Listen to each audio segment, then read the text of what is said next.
Make some noise for Aaron Clark! Alright, thank you, Gary. Thanks, buddy. A really wild thing happened to me a couple of months ago, you guys, this past fall. I found a container of synthetic weed while I was walking my dog. Yeah.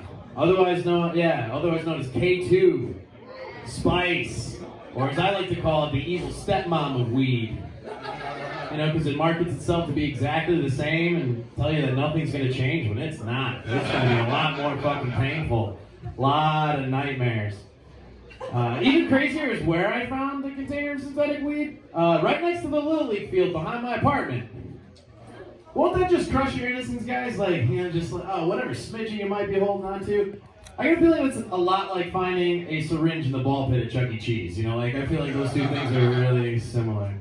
Does that happen way too often? I feel like that hits a soft spot with a lot of people. Like, oh, like, has anybody been to like a shitty cousin's birthday party lately? I don't know what the fuck's going on. No, so when I first found it, my first instinct was that, like, some kid, just walking around, tried to smoke some, fucked up science weed, they freaked out and just, tossed it. But then I started thinking, so do you guys know the story of a dude named Doc Ellis, a gentleman named Doc Ellis, besides the comics who have heard me tell this joke many fucking times? Okay, so for anybody who doesn't know, there was a major league pitcher back in the year 1970 by the name of Doc Ellis. And this man threw a no-hitter while on acid. Yeah, right? Through 9 innings, no hits, all on LSD. Now, I started thinking, I played Little League for years. And I always wanted to be like my heroes. So I got to thinking, what brave 12-year-old, what Little Leaguer is trying to be a young Doc Ellis? Where's that brave little kid? Who's smoking a bowl of K2 right before in the pregame of Little League? Like, holy shit, I want to meet that kid. I don't know, just imagine like the old school radio baseball call, the announcer being like, Little Tanner's out here making history, folks. He's thrown 5 innings, giving up no hits. He's got 10 strikeouts, and he's now on his 14th flavor ice pop, and he is convinced the ball is talking to him. Dare I say, history in the making. Boy, I tell you, that kid's parents must be mighty proud. Wherever they are. No, seriously, looks like coach is making a call to the bullpen.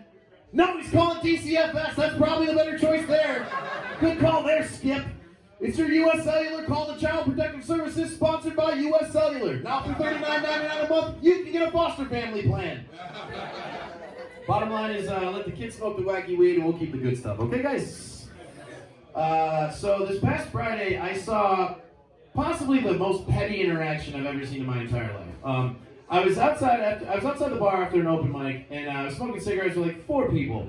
And this homeless guy comes up to us, and he asked to bum one. And so my friend gave him one of hers. There's a Marlboro menthol. And he scoffed, refused it, and then specifically demanded a Newport. I'm like, dude, you're fucking homeless! You can't have brand loyalty right now. What are you doing? Like, okay, something about me you guys may not know. I love weed. Okay? I have never in my life refused a pipe, pen, bowl, bong, bubbler, blunt, spliff, joint, dab, roach, anything you name it that anyone has ever given me. Okay? God damn it, I smoked weed out of a Pepsi can covered in aluminum foil. That's just twice the metal, twice the fun. It's like a double stuffed Oreo, but just filled with cancer. All right. Too far with that one. Yeah, so I apparently have less shame than the literal choosy beggar. That's what I found out on Friday.